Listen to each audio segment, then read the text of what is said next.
Yes, I do. Not what students or parents want to hear, but the TOPS program is a unique initiative. It was created as what I will call a carrot to cause a generation or two of students and parents to change the courses they were taking in high school and to focus on college-bound coursework. It also focused on getting better ACTs, high school grades, all of that. It's been extraordinarily successful. But if you look at TOPS back when it was created in the late 90s, you're going to find out that Louisiana's tuition at that time was about 80% of the Southern average. After TOPS was created, Louisiana's tuition rates stayed flat while everybody continued to move up. Why did they stay flat? Because for every dollar of tuition increase, the legislature and state government has to increase what they're putting into TOPS. The success of the program has built to about, what, $130 million worth of annual support and growing higher every year. This state can't afford to continue it. It's a reality. Every other state that I know of, including in the past legislative session, states like New Mexico, I think it was New Mexico, but West Virginia, Georgia, have all basically stepped back from what they call their TOPS programs, full funding or an attempt to fund tuition for students. And they've capped them and said, we can't give you 100% of tuition, we can only give you X percent, so it becomes a stipend.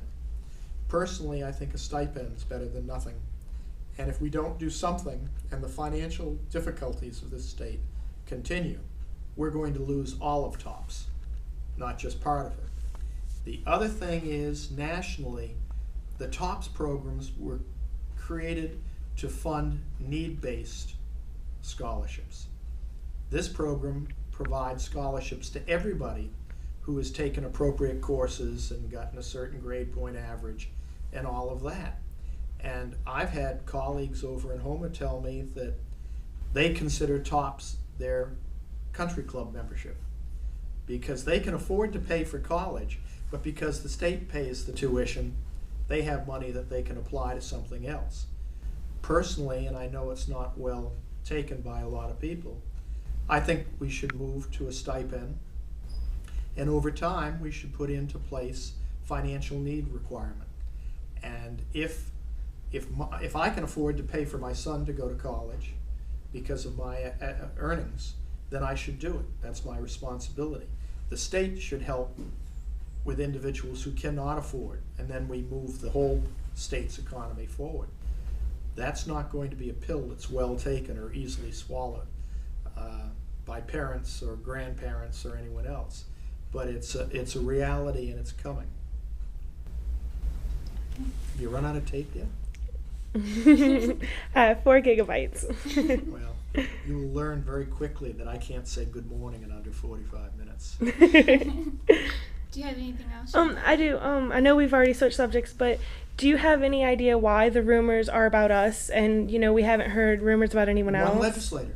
Absolutely one legislator, probably 6 to 10 weeks ago now, at a chamber session here in Thibodaux, a regional legislator made the comment. The individual thought he was saying to the friends of Nichols, it's time to get up in arms and support Nichols. But what he said is Nichols is in the bullseye. It's at risk. There are rumors about it being turned into a 2-year institution. I happen to be out of state. Had I been there, I would have said, where did you hear that? Who in authority has said that?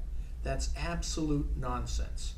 And it's damaging nonsense because it picks up and spins and spins and spins. And we're hearing it from all levels as to what's going on. It was, as far as I'm concerned, it was probably an unintentional slip of the tongue because he said it so dramatically. Nichols is in the bullseye. If he really wanted to help Nichols, he could have said, what I'm hearing in Baton Rouge is this conversation is all about funding the flagship institution, LSU, and funding 2-year institutions. But higher education, historically in this nation, is a 3-legged stool. 2-year, 4-year regionals, and research institutions like LSU. You have to support all three, and we have to have that conversation. He may have intended to be helpful to Nichols, but by singling us out, he made sure that we were the only ones being discussed. And that's been problematic for us since then. It is a situation where people out there, and the media in particular, you know, when reporters are looking for an article, they're looking for something to focus on. And Nichols in the bullseye became the headline. Last week or the week before, one of our friends of Nichols, Stevie Smith, who is the chair of the community college system, and he's a lawyer over in Houma and a good friend of Nichols and Fletcher, he came out and said Nichols is important in its 4-year role. But what did the newspaper do? They said Nichols, 2-year institution, ?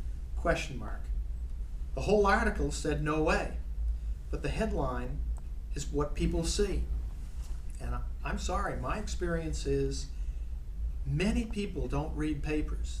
They scan them, they read headlines, and they make a judgment based on that. And that's how rumors and gossiping and chatter goes on. And that's why I've said to students, faculty, friends, when you hear somebody say that, stand up and say, that's nonsense. Nichols is producing the nurses, the teachers, producing doctors through its pre-med program, and lawyers and CPAs and everything else.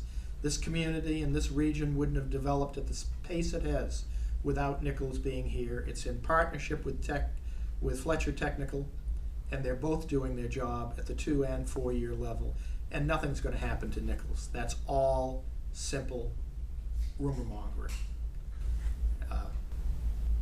But I feel rather passionate about it. And my job is to be a steward of Nichols, to make sure that I leave it better than I found it.